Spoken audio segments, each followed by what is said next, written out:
तो प्रभात प्यारे बच्चों, आज का हमारा विषय है पाठ 9 4 प्रश्न।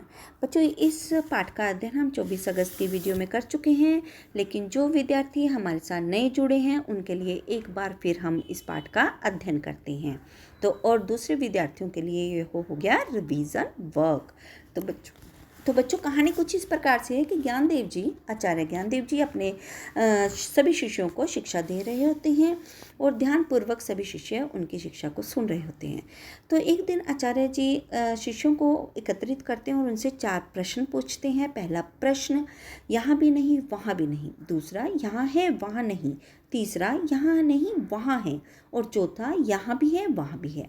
तो बच्चों, यहाँ का अर्थ होता है धरती और वहाँ का अर्थ होता है यानी कि मरने के बाद स्वर्ग या नरक में जो भी स्थान मिलना होता है।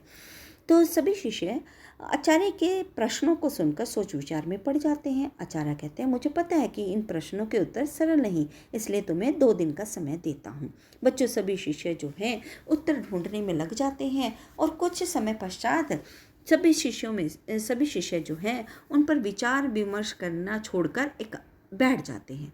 परंतु बच्चों, एक जो शिष्य होता है जिसका नाम होता है मनमोहन, वे एकांत में बैठकर उत्तरों पर विचार कर रहा होता है।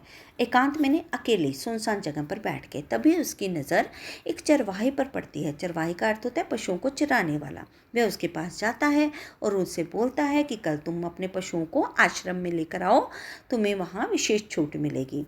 मोहन कुछ और आगे जाता है। तभी उसे एक साधु मिलता है जो तपस्या में लीन होता है। लीन का अर्थ होता है एक लगे रहना। तो वह साधु के पास जाकर भी वही वचन बोलता है कि आप आचार्य ज्ञानदेव जी के आश्रम में आए तो मुझे बड़ी खुशी होगी।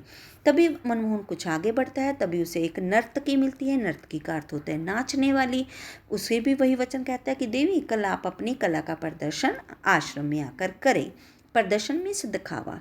तो नर्तकी को भी वही वचन कह के वे फिर आगे बढ़ जाता है। तभी उसे रास्ते में एक सेठ नजर आता है जिसने सदाव्रत लगा रखा होता है। सदाव्रत का अर्थ क्या होता है बच्चों? दीन दुखियों को यानी कि गरीबों को भोजन बांटना। तो वह गरीबों को भोजन भी करवाता है और वस्त्र भी बांटता है। तो वह सेठ के पास जाकर भी वही वचन कहता है कि आपने भी आश्रम में आना है। तो बच्चों, अगले दिन क्या होता है? चरवाहा, साधु, नर्तकी और सेठ चारों आश्रम में पहुंच जाते हैं और वहां आचार्य ज्ञानदेव जी से मिलने के लिए कहते हैं। लेकिन शिष्य जो है उन्हें देखकर जो है आश्रम में आने से मना करते हैं।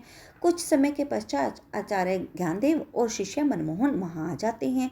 तो आचार्य ज्ञानदेव उन सबको देखकर पूछते हैं कि मनमोहन, ये सब क्या है?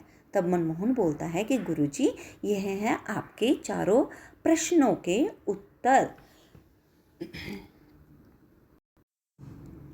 आचार्य ज्ञानदेव जी पूछते हैं कैसे?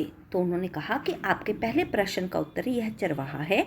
इसे दुनियादारी से कोई मतलब नहीं और इसे स्वर्ग जाने की भी कोई चाह नहीं है, इसलिए यहाँ भी नहीं वहाँ भी नहीं। और दूसरे प्रश्न का उत्तर है यह नर्तकी, कि यह धरती पर सब लोगों को डांस के द्वारा यानी नृत्य के द्वारा खुश करती है, लेकिन इसकी ऊपर वहाँ कोई जगह नहीं है, इसलिए यहाँ है वहाँ नहीं।